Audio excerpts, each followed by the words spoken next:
اور وہیں پر اس طرح کی 26 آیتیں ایسی دیکھنے کو ملتی ہیں جو اس کے وپریت ہے، جس سے انسان میں الگ ہونے کی ایک شکشا ملتی ہے کہ تم الگ ہو اور دھرموں سے، تم قتل کرنے کے لیے تم کو چھوٹ دی گئی ہے، کافروں کا قتل کر دو.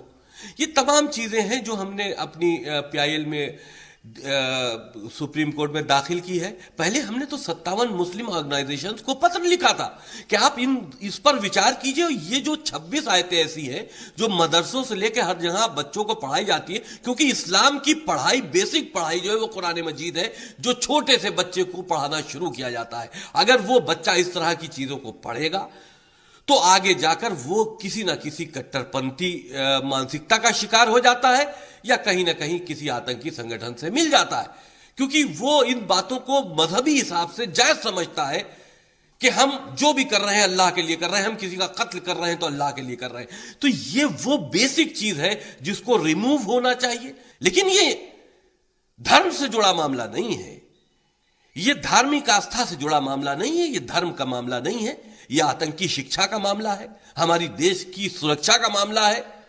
گالی دینے سے بہتر ہے جواب دو. 36 آیتیں قرآن مجید کی ہیں جس میں جہاد کا ذکر ہے. 36 دو لفظ ہیں، یاد رکھ لیں، ایک جہاد اور ایک قتال. جہاد کی 36 آیتیں قرآن مجید میں آئی ہیں ٹوٹل. ان میں سے ایک آیت میں بھی یہ قرآنک سکیم ہے، جہاد اور قتال کو اکٹھا مینشن ایک آیت میں بھی قرآن میں نہیں ہے. اس کا مطلب یہ ہوا کہ جہاد کا معنی نیسیسریلی قتال، فائٹ نہیں ہے. اگر ہوتا تو ہر جگہ یا کئی جگہوں پر جہاد کے ساتھ قتال کا لفظ کسی بھی انداز میں آتا. 36 کی 36 آیتوں میں کہیں نہیں ہے، ایک میں بھی نہیں. سیاق و سباق میں 2-4 آیتوں میں آیا. میں ٹیکسٹ کی بات کر رہا ہوں. ایک آیت کے اندر اللہ نے قتال اور جہاد کو جمع نہیں کیا. 60 آیتیں ایسی ہیں جن میں قتال کا ذکر آیا ہے. قاتلوا، یقتلون، یقاتلون وغیرہ وغیرہ مختلف افعال میں قتال کا ذکر آیا 60 آیتوں میں، 60 ورسز. 60 میں سے ایک آیت میں بھی قتال کے ساتھ آیت کے متن میں جہاد کو اللہ پاک نے اکٹھا نہیں کیا. یہ قرآنک سکیم ہے. یہ ایک کانسیپٹ دیتا ہے، ایک فلسفی دیتا ہے کہ اللہ رب العزت کے ہاں جہاد کا نیسیسری معنی قتال نہیں ہے، فائٹنگ نہیں ہے.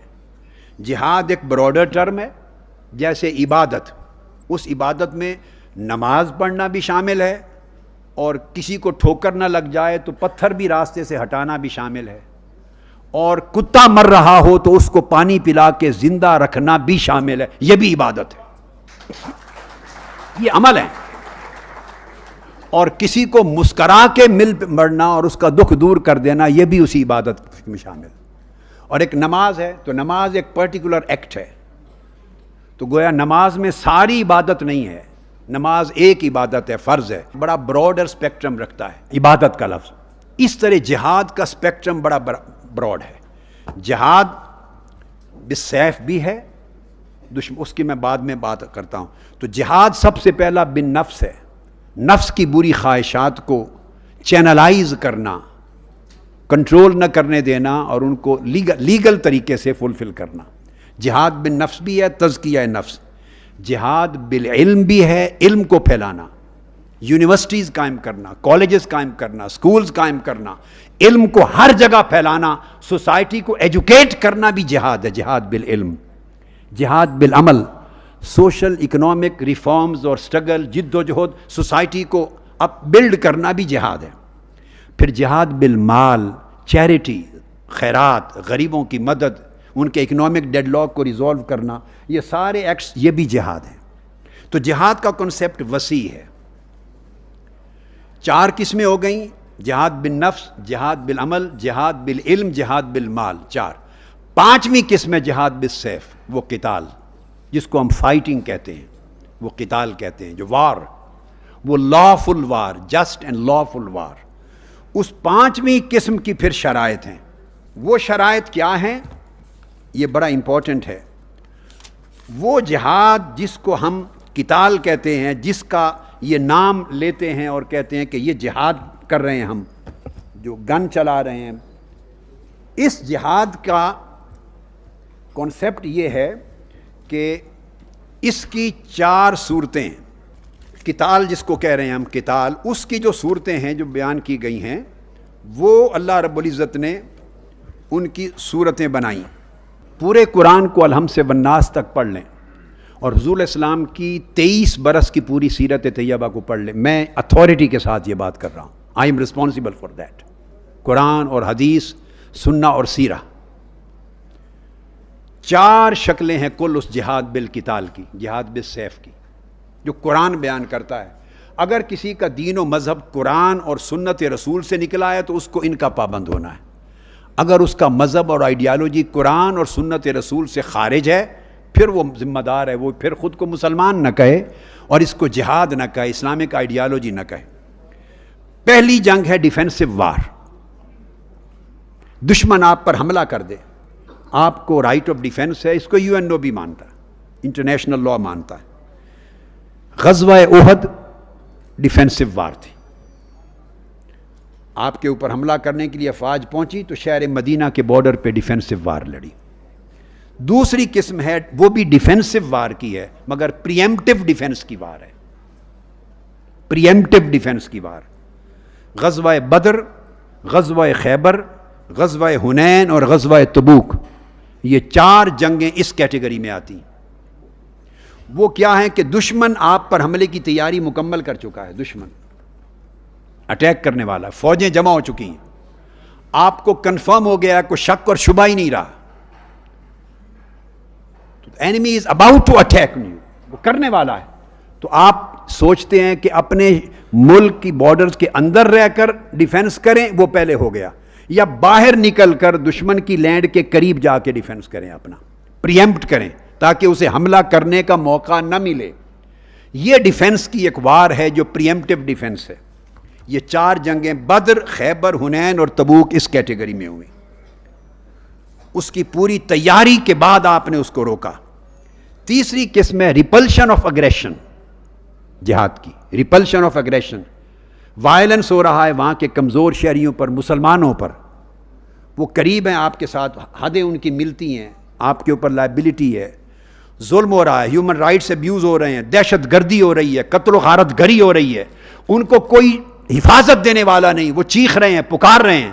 اس کو انٹرنیشنل لا ویلڈ قرار دیتا ہے. اور یہ جنگیں کئی اسی نام پر ہوئیں. ڈیپینڈ کرتا ہے کہ آپ یوز کرتے ہیں صحیح یا مس یوز.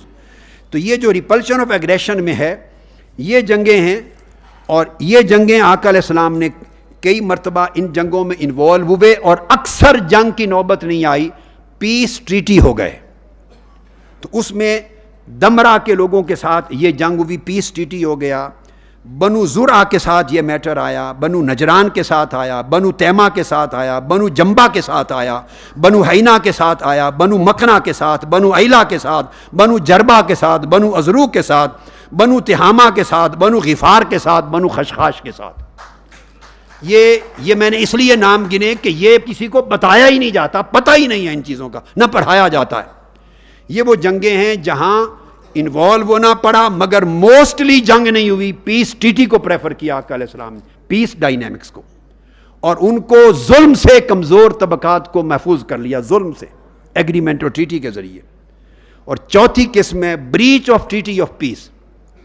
آپ ایٹوار تھے، 2 ریاستیں آپس میں حالت جنگ میں تھیں، تو پیس پیکٹ ہو گیا، ٹریٹی آف پیس ہو گیا لائک حدیبیہ.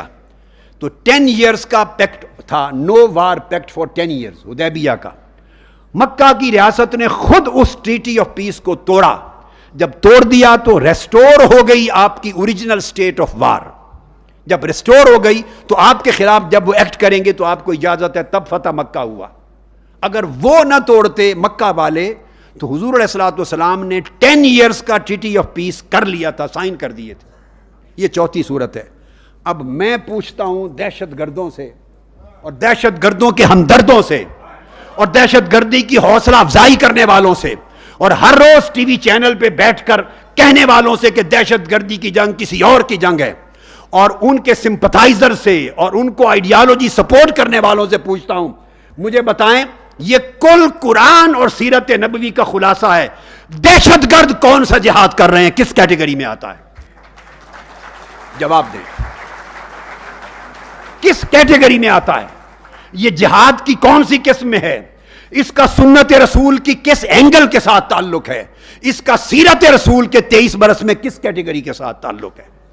اگر آپ کہیں کہ یہ مظلوم ہیں یہاں تو ہم ان کو بچانے کے لیے خود تلوار اٹھا لی ہے، تو ان سے بڑھ کر مکہ میں لوگ مظلوم تھے، اور آقا علیہ الصلوۃ والسلام نے کسی خود سٹیٹ ڈیسائیڈ کرے تو اس کا پریروگیٹو ہے، مگر آپ نے کسی صحابی کو، کسی آرگنائزیشن کو، کسی طبقے کو، کسی ٹرائب کو، کسی قبیلے کو اجازت نہیں دی کہ مکہ کی ریاست میں جو ظلم مسلمانوں پر ہو رہا تھا انتہا درجے کا، کہ آن دیئر اون وہ جا کے بدلہ لے لیں یا مکہ کے کفار و مشرکین کو قتل کر دیں۔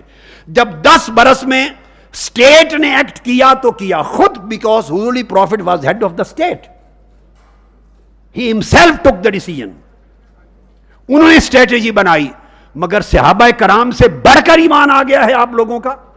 نہ کسی صحابی نے جا کے وہاں لوگوں کو قتل کرنا شروع کیا، نہ کسی گروپ نے، نہ کسی قبیلے نے۔ آقا علیہ السلام نے منع کر دیا، یہ پریروگیٹو ریاست کا تھا۔ کسی فرد کو، کسی ایک جماعت کو، خواہ وہ طالبان کہلائیں خود کو، خواہ وہ آئسس کہلائیں، خواہ وہ القاعدہ کہلائے، خواہ وہ کوئی نام دیں، کسی جماعت اور لیڈر کو یہ حق نہیں ہے کہ وہ از خود تلوار اٹھائے اور کسی بھی نام پر وہ جنگ لڑیں، قتل عام کریں اور لوگوں کی زندگی اجیرن کریں اور نام دیں کہ ہم غریبوں، مظلوموں، کمزوروں کا دفاع کر رہے ہیں۔ یہ قرآن اور سنت اور سیرت رسول کی کسی ایک کیٹیگری میں نہیں آتا۔ یہ خود جبر ہے، کرمینالٹی ہے، it is brutality, it is violence, it is totally in violation of the teachings of Quran and Sunnah۔ جہاد اس جنگ کو کہتے ہیں کہ جو میں نے پہلے شرائط بیان کر دی، in addition to that، کہ جس جنگ میں عورتوں کو نہ مارا جائے، یہ حدیث بخاری اور مسلم میں، بچوں کو نہ مارا جائے، بوڑھوں کو نہ مارا جائے، جس جنگ میں بیمار کو نہ مارا جائے، جس جنگ میں گرجا اور ٹیمپلز اور چرچ میں کام کرنے والے، عبادت کرنے والوں کو نہ مارا جائے، جس جنگ میں فلاح کو یعنی فارمرز کو نہ مارا جائے، کسانوں کو نہ مارا جائے، تاجروں کو نہ مارا جائے اگر وہ سارے نان کمبیٹنٹ ہیں، خدمت پیشہ افراد کو نہ مارا جائے، امبیسڈرز کو نہ مارا جائے، حتیٰ کہ رات کو اچانک حملہ نہ کیا جائے سوئے ہوئوں پر، نان کمبیٹنٹس کو نہ مارا جائے۔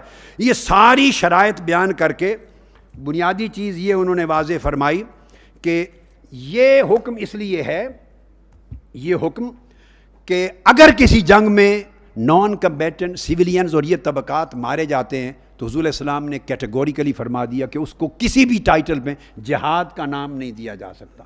وہ جنگ جہاد نہیں ہے، وہ جنگ کلیتاً بروٹیلٹی ہے اور وہ دہشت گردی ہے۔ فرمایا تمام فقہاء نے کہ اگر نماز اسلام کے جو پیلرز ہیں، ارکان اسلام، اس کی پریکٹس کی اگر اجازت ہے، اگر میجورٹی پاپولیشن کی اور گورنمنٹ بھی اگر نان مسلم ہو، تب بھی وہ دار الکفر اور دار الحرب ڈکلیئر نہیں ہو سکتا۔ Even non Muslim government, population کی میجورٹی نان مسلمز ہو، مگر وہاں کلمہ پڑھنا بین نہیں، نماز، روزہ، حج، زکوٰۃ بین نہیں، مدارس بن رہے ہیں، مساجد بن رہے ہیں، وہ سوسائٹی، اور پھر کامن ایک آدمی کو حکومت کی طرف سے فار ایگزامپل یہ بین نہیں کیا گیا، ایک حکم بھی شریعت کا اگر چل رہا ہے نافذ العمل ہے تو اس کو دار الکفر اور دار الحرب ڈکلیئر نہیں کیا جا سکتا۔ مگر کانسیپٹ کلیئر ہو کہ قرآن اور سنت کا تصور جہاد کیا ہے، تصور شہادت کیا ہے، دار الکفر اور دار الاسلام کا نظریہ کیا ہے، تلوار اٹھانے کی اجازت کس کو ہے، کس کو نہیں ہے، کن حالات میں ہے، کن کنڈیشن، کن شرائط کے ساتھ ہے، مسلم اور نان مسلم کا ریلیشن کیا ہے، کیا پتہ ہو اس قوم کو۔ وہ سمجھتے ہیں کہ اگر غیر مسلم کام کرتا ہے برتن کو ہاتھ لگا دیے، یہ سوسائٹی ہے، اس برتن میں پانی نہیں پینا۔ حضور علیہ الصلوۃ والسلام یہودیوں اور نان مسلم اپنے پڑوسیوں کو اور امہات المومنین صحابہ کھانا بیچتے تھے اور کھانا وصول کرتے تھے، ان کی امداد کرتے تھے، ان کے ہاں آنا جانا تھا، تعزیت کرتے، عیادت کرتے۔ ایک شخص کا جنازہ نکلا، آقا علیہ السلام جنازے کے لیے کھڑے ہو جاتے، ایک صحابی نے کان میں عرض کیا یا رسول اللہ یہ یہودی تھا۔ حضور نے فرمایا یہودی تھا کیا انسان نہیں تھا؟ میں انسان کی تکریم اور احترام میں کھڑا ہوا ہوں، مجھے غرض نہیں کس مذہب سے تھا۔